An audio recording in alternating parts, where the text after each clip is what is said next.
Okay, we're going. Okay. Anybody want to introduce it? Doesn't like start off like. Welcome to the Basement Binge. This week we watched Spider-Man Into the Spider-Verse. Good movie. So, Cade, get your timer out. It's out. It's ready. Who wants to go first for their 2 cents? I'll go first. Okay, Cade. I'm holding this in for a while. Okay, go. Okay, so I've watched this movie a total of I think it's 3 times, 3.5 times, because my wife just doesn't pay attention when she listens or watches. I think one of the biggest things that I found out watching it was the animation. I really wanted to pay attention to it the second time, because at first I was just so involved in the story I didn't really pay attention to all the other details. But I was super this time when we watched it tonight I was paying attention to animation, the pixels, the just all the movements and stuff. And one thing I really liked was when it comes the super big details of you're looking at shadows and things in the distance. I could tell that it was they've purposely made it foggy. If that makes sense. But it was another thing I wanted to see was if I actually found emotion in the characters, because it was more of I don't know. I just kind of was really open-minded when I watched it this time, because one thing I really paid attention to was their facial reactions in the animation, because you watch other movies and it's kind of really choppy reactions and stuff like that, but when it came to these ones, I really noticed that they put a lot of effort into making sure they look realistic. There was a lot of points where I thought it looked real, not just a cartoon or an animation, or it looked legitimate. But I also liked just the character development of Miles Morales, because he was this little incy kid, and then he turned to this bad A, where he was just he just knew how to be Spider-Man. And I don't know, I just want to watch it again after that. Perfect timing. Yeah. Who's next? I can start. Okay. Alright. Not gonna lie, the first time I tried watching this movie with my buddy and I couldn't do it. We started the movie, and about 8 minutes in, we were just what the freak is wrong with the animation? we ended up stopping and just watching another movie, because it was just so weird. And I don't know, there was so much hype about the movie, but I just wasn't super drawn in at first. That was my straight up first impression. Huh. So then a bunch of friends pressured me to watch. I was okay, fine. So I watched it the first time, and I think with a couple other friends, and it was super different, I think. Because, all the other Spider-Man movies out there, it's just the one Spider-Man. But to introduce 5 different Spider-Mans, it's blowing your mind. You're just what the heck? There's a pig Spider-Man, black and white Spider-Man. What the heck is going on? So it was super weird, and I love Spider-Man, but I never really got into the comics, so I didn't know these tiny stories or other plots or dimensions going on. So it was actually pretty dang. It was different, but it was really cool.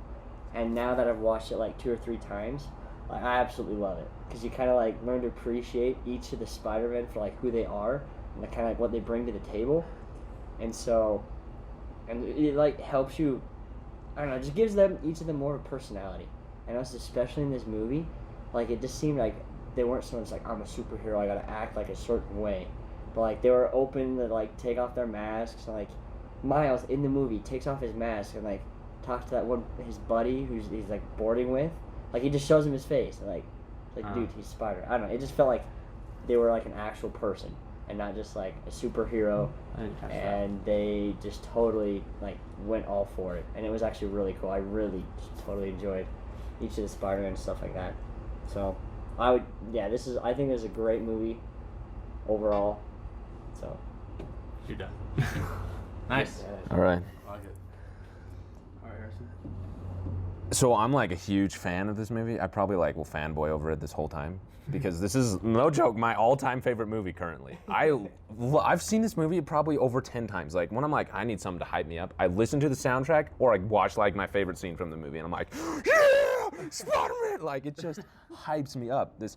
But then this time I watched it in a different way, And I think something that's like so amazing is like you can be at so many different levels and enjoy this movie. Like you can be at like a total like animation geek that like I'm not necessarily in, where you like know every single piece of technology they use and how they did it and like why it's this way, and like you can like and just really appreciate like the weird animation. Or you can like be a huge Spider-Man comic fan and appreciate like all the ties into the comic. Or you can just like comic movies and be like, this is sweet. You can just like movies and be like, this is cool. Like I feel like it relates to everybody, which I think is really amazing for a Spider-Man movie. But also, it's just like so much fun. But I feel like everybody can relate to Miles in some way.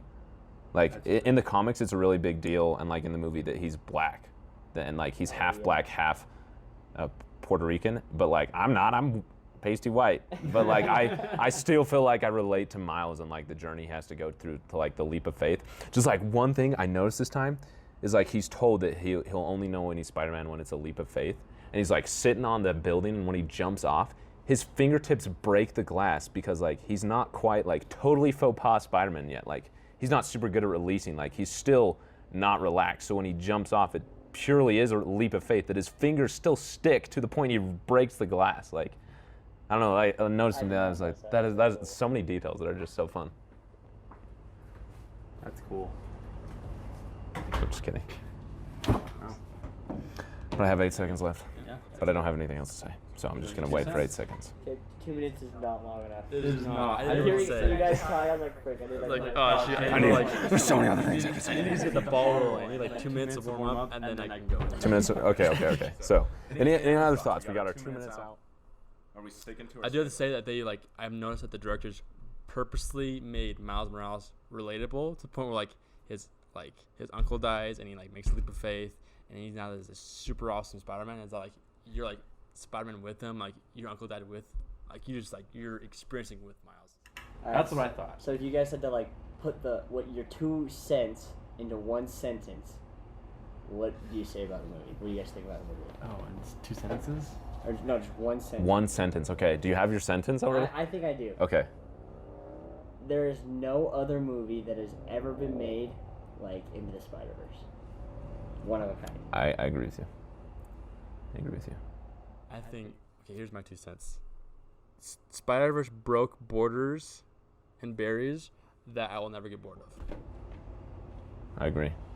That's my 2 cents. Okay, this isn't necessarily what I said in my 2 cents, but my sentence about it is Into the Spider-Verse is a movie that everybody should enjoy and can enjoy because it has meaning and important messages, but it's also just so much fun.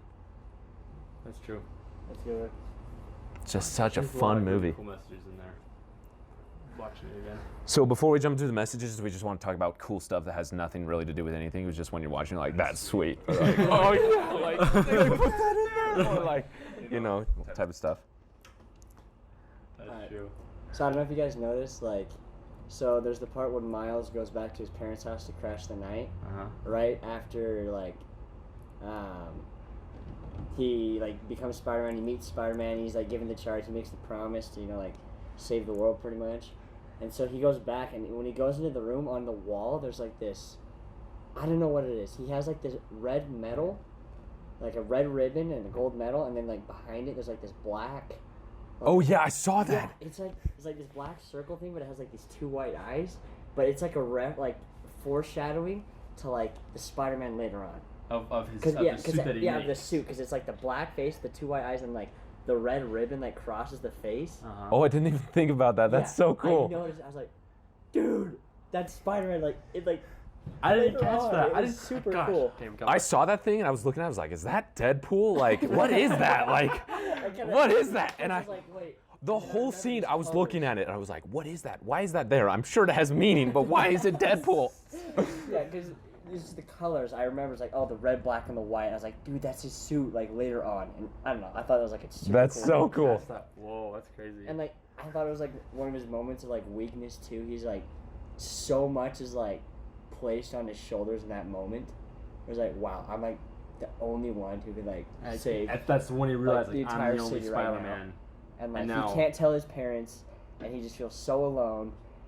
And it it's just a little Easter egg. He's don't worry, you're gonna become so cool with this freaking awesome suit. You're gonna become Spider-Man. So Something that stood out to me this time that you just pointed out is like, he goes from like getting bit by a spider, which I just thought was funny that like it's like life-changing moment, smack, like Moving on. anyway. So he like figures out he's Spider-Man, and then it's just like he goes to school, like realizes that he has powers, and he's like, I'm Spider-Man. And he like tries to become Spider-Man.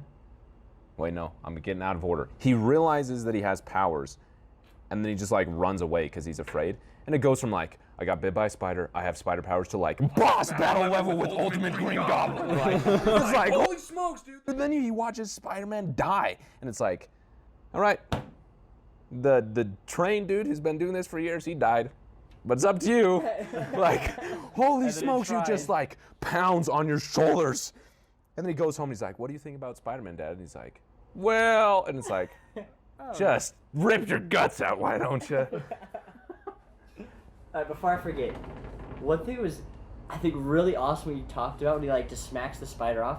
Everyone knows the story, and you know it should be like a life-changing moment. He turns into a superhero, but he's just like, I don't care. Like, what do you do? Well, you think about it, like every time you get bit by a spider, you're just like, oh my gosh, this is I'm bit. Freak out. Not even a radioactive spider that gives me powers. Just like, I just got bit by a spider. Take me to the hospital. He's just like, no, I'm cool. I just made Like, sweet. think of, I'm sure there's people off the top of your head that would like see a spider on. They would notice the spider before it even crawl on their arm. Like they'd feel it because it like went up his pant leg. He'd be throwing his phone, freak out, break his phone, something like that. But he was just, I think that represented that he was just like he had no idea. It was just a really good way to make the movie, and they even played off of that. Like, all of them know that most of the people watching the movie know the story of Spider-Man. Like MJ? Yeah. It was just like, oh yeah, MJ. Like, just threw it out there. Like, everybody knows. Oh yeah, and then it kept saying, okay, one more time. I'm this Spider-Man. I got bit by this spider, and this happened, and now I'm the one and only Spider-Man. And it did it like 7 times in the whole freaking movie, and it even started making fun at the end. It's like, okay, yeah, we get it. Like, when they all meet up, it's like, okay, yeah, you're Spider-Man, you're Spider-Pig, you know, whatever. So I just thought it was like super cool, just like kind of playing off of that. Or like when Miles was like, how many Spider-Man are there? He's like, just wait for Comic-Con. It was like, lampshade. It's like so aware of itself and like took itself so seriously that it could be like moments where like Miles like comes to terms with who he is and like jumps off the building and takes a leap of faith is like so impactful. Or like when Uncle Aaron dies, like those moments just hit you so much, like whether it's like sadness or like excitement, but then those other moments is like so serious and aware of itself that it's hilarious. And like it's just so well balanced. It's just like it knows its presence, and then it just gives you some candy to laugh about. It's like one of those people that walk into the room and they just like fill the room and you're like, I'm gonna take this dude seriously, and then he just makes jokes about himself the whole time. Like the best way. Okay, didn't you say there was like another Easter egg that you like saw earlier? Oh yeah, we got distracted. We were talking about Easter eggs. So let's see. I'm trying to remember what it was. So for some reason, like you know, like when you watch a movie, like you know, when you first watch a movie, you like pay attention to like this purely the story. Like you never really pay attention to like any other details. But this time I've watched it like, for a third time. I was like constantly looking wherever I wasn't looking when I watched it the first time, and I noticed that when he jumps off the building, and like Wait, which time? well, he goes up to the first building, and he's like, I can't do this, and he goes down. Like the failed job. The failed job. Goes up like, I'm trying to replicate, because he tries to be like Spider-Man, like who he was, right? Oh yeah. He goes all the way up and he's like, I'm trying to do exactly what Spider-Man did, and then he just like didn't have the balls to do it, and so like walks up all the way back down and goes to a different building. So it's like his own story. That's what I noticed, and then like he jumps off, and as he's falling, you see like the words following him as he's falling, which is still pretty. Yeah, it felt like you were watching a comic book. Yeah, like I was thinking about this. So cool. As soon as he gets bit by the spider, it just keeps doing. It's like those, you know, like. Why are my thoughts so loud? And it just pops up and like boxes all over the screen. It's like, what the heck is going on? It just, you get this comic book feel. Yeah, like when I watched this movie, like the other Easter egg I was gonna point out at the beginning, after it goes through all the logos, it adds like the comic book authority, whatever that is, Oh, yeah. like stamp on it, like that is saying that like people who approve comic books approve this movie. And I was thinking about like you watch like MCU movies or whatever, comic book movie you want. It's like, okay, we're gonna make a movie based off a character in the comic books. I feel like this movie is like, we're gonna turn a comic book into a movie. Oh, yeah. Like I was watching. There was no other idea that was out there or movie that was out there that they actually did that. They took a comic book and made it into a movie. This is like first thing. Yeah, and like especially with the animation, you pointed this out, like with the background being blurry. I don't know if this is an Easter egg. I just thought it was so interesting because the first time I watched it, so I didn't see this movie in theaters. Like, in fact, I went to go see Venom, and I looked up. Small story. I was in the theater in the credits, and I looked up. It's like, does Venom have like an end credit scene, like after the end of the credits? And it's like, yeah, it does, but it's just like a trailer for Into the Spider-Verse. And I was like, forget that. And I walked out of the theater. I was like, who cares about that movie? Did not care whatsoever.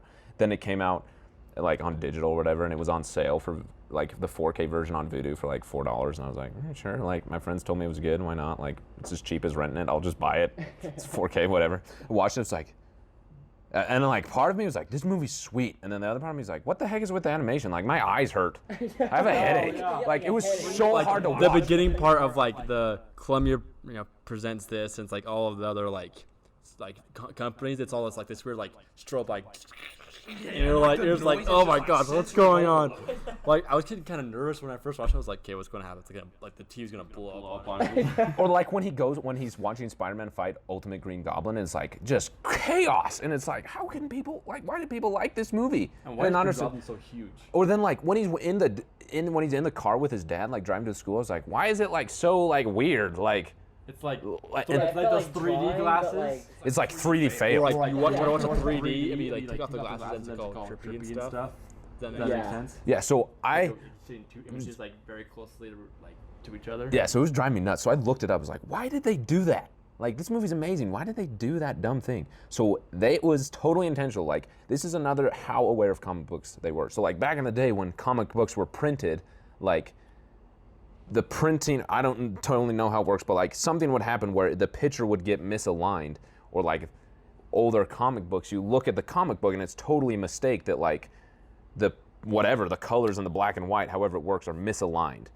So it's like, I forget what they call it. I can't remember the words. A name for I've heard. But it's like it was a printing error. So like in movies, like with a camera, you have depth of field where like you use the lens to keep like the character in focus and the background out of focus, so you focus on the character. They used a printing error in animation on purpose to establish depth of field. So in that moment where it's like his dad and you're like looking and you're like, my eyes hurt. It's like pointing at the foam party. It's like coffee shop. It's like Rax focus. It's like, no way! You are so aware of comics. Like, this is so cool. Man, and I feel like this movie was underrated for so long. Like, I never saw it in theaters. Like, I didn't see it in theaters either. yeah. My friend's like, oh, you gotta go see Into the Spider-Verse. Like, the greatest, like, because it won like an award or something, right? Or Like a Golden Globe or like, something. for, like the Best animated film picture. of- Yeah, whatever. The year or something. And I was like, what the heck? I didn't see any trailers for it. All of a sudden, it was just out. And my friend's like, dude, it's such Did a you great see a movie. trailer And I was for like, it? What? I don't remember seeing a trailer for it.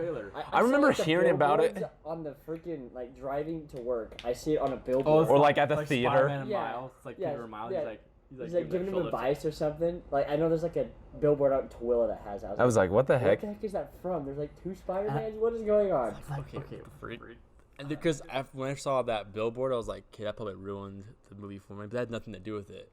And I was so confused. I want to watch a trailer now because I don't think I ever saw a trailer. Maybe once, like in theaters. It's like, okay, it's kind of weird. Because when I first heard about it, I thought it was just like, okay, they screwed up 2 other times. So they're just gonna make this one with we're just gonna make multiple Spider-Man. Sony's making another Spider-Man movie. Like they already have the partnership with Tom Holland in the MCU. Like they're trying again, and Venom. Like just leave it be. This is like the 4th reboot. Come on.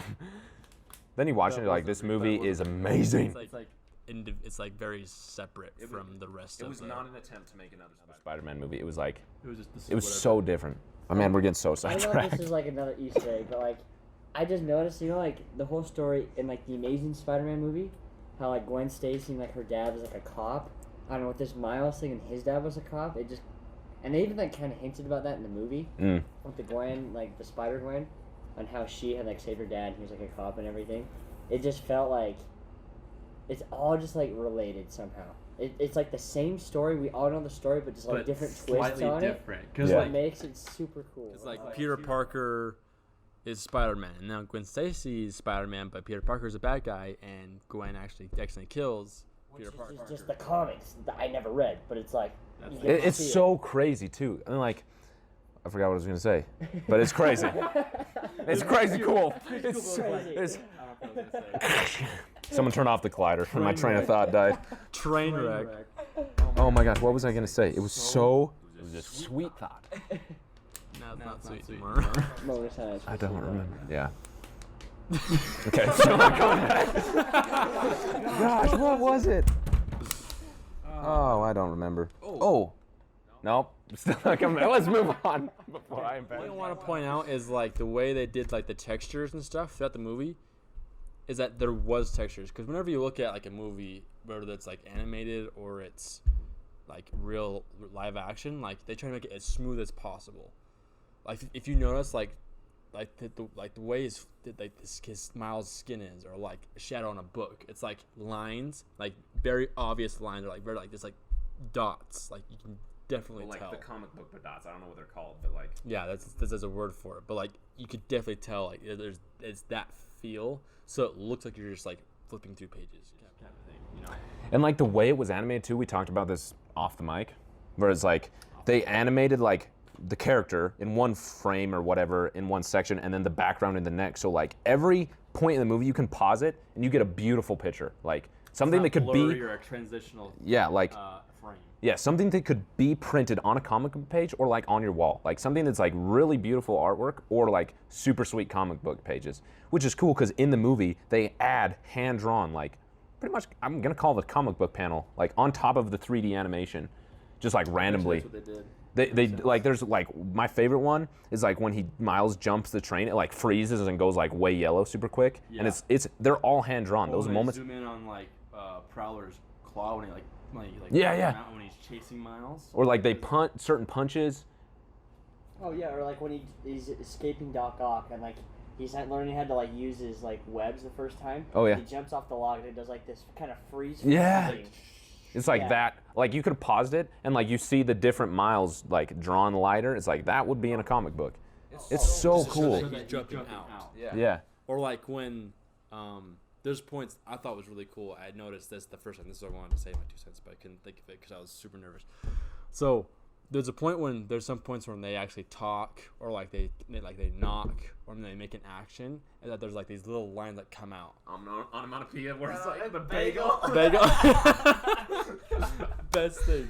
But like they knock and you get like the line animation. Knock knock, or like the birds are stuck to its hand, and like you see the words like pick and like the sound effects. But the one thing I noticed is that they did onomatopoeias like even without words. Like for instance, when Uncle Aaron jumps over the fence when they go to spray paint that wall, Miles jumps over the fence, falls over, and he gets up and he's like, "What's up?"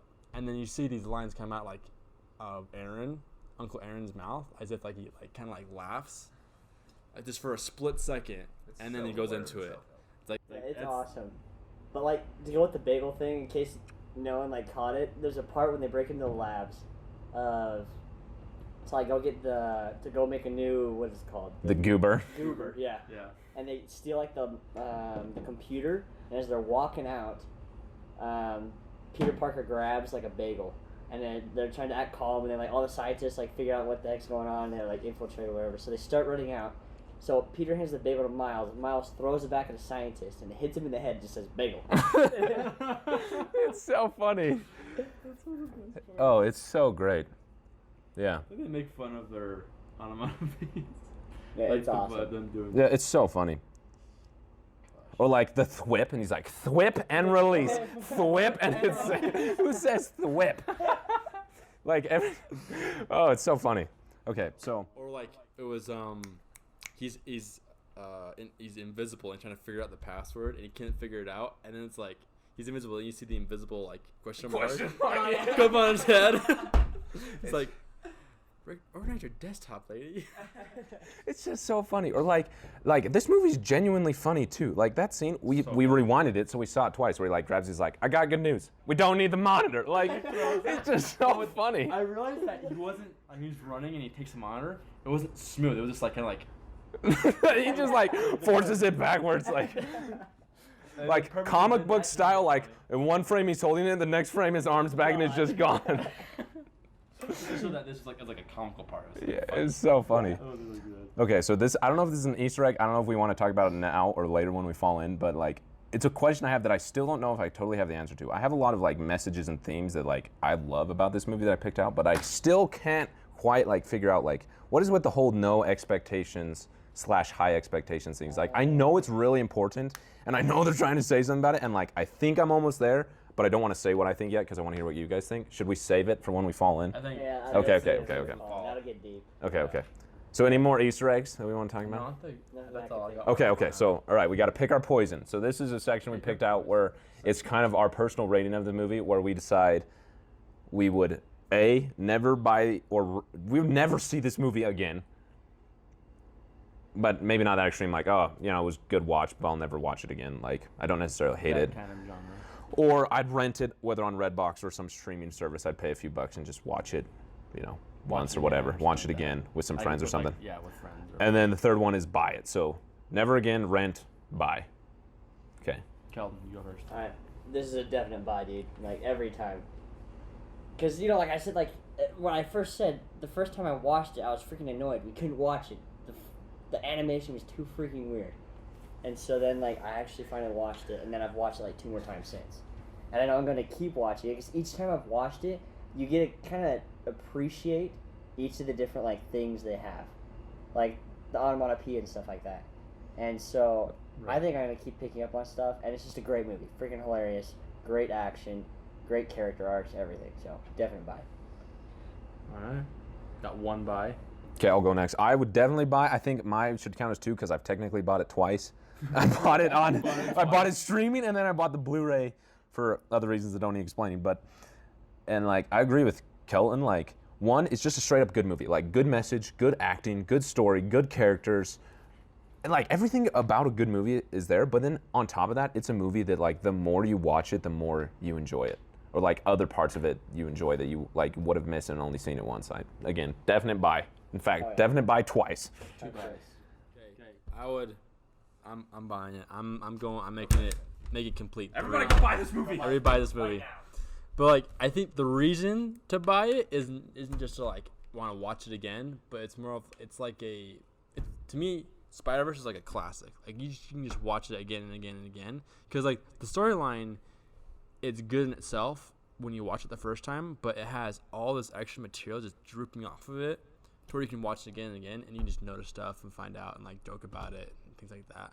Like, usually when you watch a movie the first time, you're just like, everybody's quiet, no one's talking. But when we watched it tonight, we were like chatting and stuff about the movie, but it didn't ruin the movie. Yeah, I definitely agree. It's one of those classics. I really think this movie's gonna age well. That like in a few years it'll still be remembered. Yeah, there are movies out there where you watch it once and like just because you finally like the spoilers and stuff like that, the story.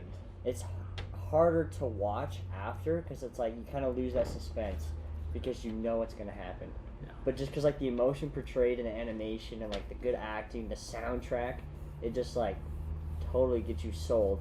And so you're gonna enjoy it every single time you watch the movie. So that's why it's a definite buy for me. Yeah, like, okay, going back to the Easter egg, but also definite buy. Like, my favorite scene, in fact, it's the wallpaper on my computer and my phone, is when Miles jumps off the building, like the leap of faith moment, the what's up danger scene. I love that track because of that scene. Like, all right, I gotta keep this short, keep it condensed. Anyway, I know that's coming every time. Like, I know exactly what point in the movie it's coming, and I get hyped every time, and it's never a letdown. Like, even this time I noticed something again. When he's falling, like he's already jumped and he's sitting there, it's like that scene, he's laying backwards before he shoots the webs. He's just, like, his face is like stone cold. And the air's just like whipping past his hood. It just looks there just like, I'm a boss. Like, I'm falling through the air backwards and I know I'm a boss. Like, and I was like, yeah, Miles, you are boss. Like, I want to be like you. So I agree. Like, this is one of those movies that like, this is a classic. It's going to go well. I'm going to show this movie to my kids and be like, kids, love this movie. Soak it in, watch it with your friends, but also totally apply this message into your life. Oh yeah. Anyway, I digress. Actually, I think that's a good transition. Is that what we have next? Yeah, let's fall in. All right. Let's start us off. Okay, I want my expectations question answered because I still I think I have an idea, but I want to hear your guys' thoughts if you have any. Shoot it. So like what? So in school, he's like, they talk about having great expectations. His parents obviously have huge expectations for him. And he goes to school and he like struggles. And then he throws up a sweet piece of art that says no expectations with him in the middle. And then later, he like redoes that art as the cover thing for his essay that he had to write that says great expectations. And his essay's about great expectations. Like, Does it say it? Great expectations. it does. Like, he hands it to her and it like has like the same like purple cloud thing. And like in the yellow writing, it says great expectations. And the name of the essay is Great Expectations. There was a book for that. Recognize it saying Great Expectations. It starts off, the way I was looking at it is that Miles is given, it shows him he's really lazy in his room, and then he has to, like, his parents are asking him to go out and, like, get ready for school, we're almost done, like, they're expecting him to be ready for school, and then in his argument in the cop car with his dad, that he says, I don't feel like I have a choice here. And then his dad starts out, you don't have a choice. And then goes in there, and then his teachers are asking him to do this, this, and this, and this, and this. Great Expectations is mentioned in it. And then he comes home, and he's given an essay of, like, okay, write an essay about Great Expectations. And and it shows him, like, looking out the window, and just ditching it. Because he doesn't want expectations. And then he's given this major responsibility to where you are now the only Spider-Man, and now you're expected to save everybody. Sort of like, I think part of it is that his perspective changes a little bit. So I think my take on it is Miles has to learn from the very beginning that there's people expect him to be a certain person, but he has to learn, like, what's really important is who he expects himself to be. Like, he has to learn for himself to make his own decisions and be who he is. That he doesn't have to live up to the expectations of everyone else. Like, like when Peter Parker demands, him to turn invisible or do his electricity thing, he can't because they're expecting him to do it. Yeah, he's not going to be Spider-Man because someone tells him to be Spider-Man. He doesn't have the motivations to, like, act for himself and use those powers for good in his own way. When he actually feels like he needs to save someone or, like, help someone, And, like, mine's kind of going blank. But, like, the whole movie, there's these moments where, like, he feels at home when he's, like, walking to that school, the charter school, talking to all his friends. It seems like he's popular, right? But the moment he walks into the new school, there's his expectations. You gotta be super smart, you're elitist or whatever. And, like, you have to just act like everyone else. And then he's out of his comfort zone. Fish out of water almost. And the whole movie progresses these expectations. What really matters are his own expectations, not when everyone else thinks of him. I like that. Yeah, I think that helped me put my thoughts together about it. I agree. It's like the moments that he always failed to be Spider-Man was like when like the Peter Parker who died was like, you have to save the world. And then like later everybody was like, can you like always get back up no matter how, like when other, like I think that's a powerful thing that like there's a lot of in our, like relating it back to us, there's a lot of people in our lives that like have expectations for us, and like as great as it is to live up to them, like that's not the way to live a life. Like you have to have those expectations for yourself. Like that's your true power, is having and living up to your own expectations. And I think the movie did a really good job of showing that dynamic between a dad and a son. Yeah. Because those are the moments when, like, Miles' arc is like completed, is these very intense moments with his dad of like emotion, and like right after his uncle dies and his dad, Miles can't say anything, and like the audience like wants him to like tell his dad that he loves him back, but his dad is like becoming vulnerable, and it's like, hey, you have this spark, it's incredible, and just showing like affection towards his son and realizing you can be you and your best you because you have that spark. And that it shows Miles like, hey, I am a person, and my dad still loves me for who I am, and I need to learn how to use that spark and let it be me, instead of just like, you have a decision, like you have to do this, and you can't put stickers around, you can't like graffiti or anything like that. So you realize like, oh, my dad will support me, and you see that in the end. He freaking hugs his dad as Spider-Man. Awesome. One thing I just realized, sorry to cut you off, but like, is that there's his dad when he's a kid, and then Peter B. Parker, the old Spider-Man, he's like his dad as Spider-Man. Like he's his mentor and stuff. He takes upon that role and everything. And then like he he's progressing and stuff, and then he takes the leap of faith, becomes a Spider-Man, and in that point where he lets Peter Parker go, and he's now the Spider-Man of that dimension, is that now he goes and hugs his dad, where like his life as a normal person, as a normal kid, and his life as Spider-Man comes together, like, and he knows who he is.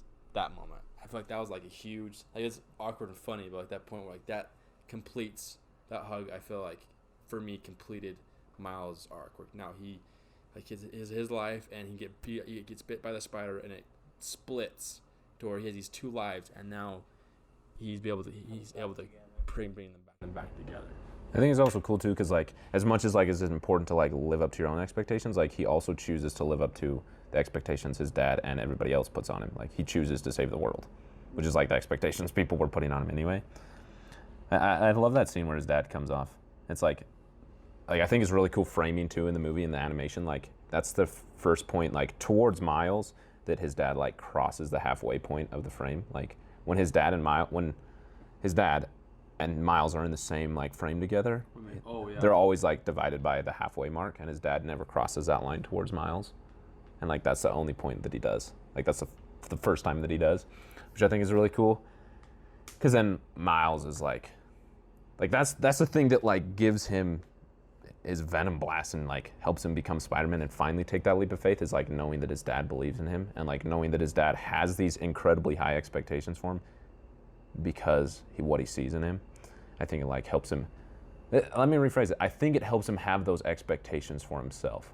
Like, it's not a bad thing to live up to other people's expectations. That's an incredible thing to do, but you have to expect those things of yourself as well. Like, because I feel like some things we do, we just do it because that other person expects it of us. We don't expect it of ourselves, if that makes sense. But like his dad helps him realize that like he believes in him. He's like, I can do this, and then he does. That's cool. And just to pull it, kind of take a step back, it just shows that like parents have like a huge like role in their kids' lives. Yeah. And you know, they have a huge role, but it's also like the kid just being able to set his own expectations and realize like you choose who you want to be. Yeah. So kind of changing notes, if that's okay, unless anybody has anything else to say about expectations. No. So my favorite scene, the What's Up Danger scene, and the reason I love that song, because like, side note, one of my friends went to go see this movie and was like, oh, you got to check out the album, it's sweet. And I hadn't seen the movie, and I saw the album. What's Up Danger is the first song. I was like, this is annoying. Like, what's this noise? Like, turn this off. I did not like it. And then as soon as I saw the movie, I've been playing that song on repeat for so long. And I think it's pretty profound. We talked about the leap of faith thing, like Miles breaking the glass and everything, but like, there's so many expectations, if you want to use that same word, but like so many things that we try to do that oftentimes like we don't believe in ourselves. Like the idea that we might fail is like really halting, like paralyzing. That's the word I'm searching for. So like we're frozen by our lack of belief in ourselves. Like Peter B. Parker was afraid to be a dad probably because he didn't believe in himself. He didn't believe in himself as in his relationship to MJ. You can see that like throughout this movie that like gosh, teenagers like he like trying to confirm with himself that he does not like this. And then by the end of it, he's like, it grabs Miles and he's like, I love you. Like, do I want kids? Like, he realizes that. But, like, yeah. So I think that like there's a lot of things that like we struggle, and myself too. Like there's so many desires and expectations I have for myself or other people have for me, or ambitions or whatever it is, and like I struggle to like come to terms with accomplishing it. And they're like, there comes a point where it's like you take that leap of faith, you believe in yourself like Miles does because of the speech he got from his dad and that sweet montage that they made where he like paints his own suit and finally believes in himself. And then like truly, when you get to the point of believing in yourself the way Miles does, it truly is like, what's up, Danger? Like, you stand no chance against me. Like, Danger, bring it on. Like, I will stand on the edge of every building. Like, the lyrics of the song sing it too. It's just like, you get a point where it's like, what's up, Danger? Like, you've got nothing on me. I believe in myself so much that like I can do anything. What's up is like you're ready for it, but Danger, like you're acknowledging. You have the confidence, just like. It's like, what's up? Danger? It's like when you're like, it's like, yeah, when you're going to like fight someone, almost just like, what's up? You're just like feeling them up and like showing like I'm so much better than you, almost like. Like bring it on, here we go. Yeah, but like not in like a cocky way. It's just like more like a confidence way. I that's like one of the reasons I love this movie. I think it's a profound message. And it's told in the it's told in the coolest way. I love you. It's not puberty. I went for puberty. I'm a man. I'm a man. Oh man. This was fun. Yeah. I like this. Any other last thoughts before we end it? Let's fall out. Yeah, that's good. Alrighty. Yeah, I don't know how to turn this off.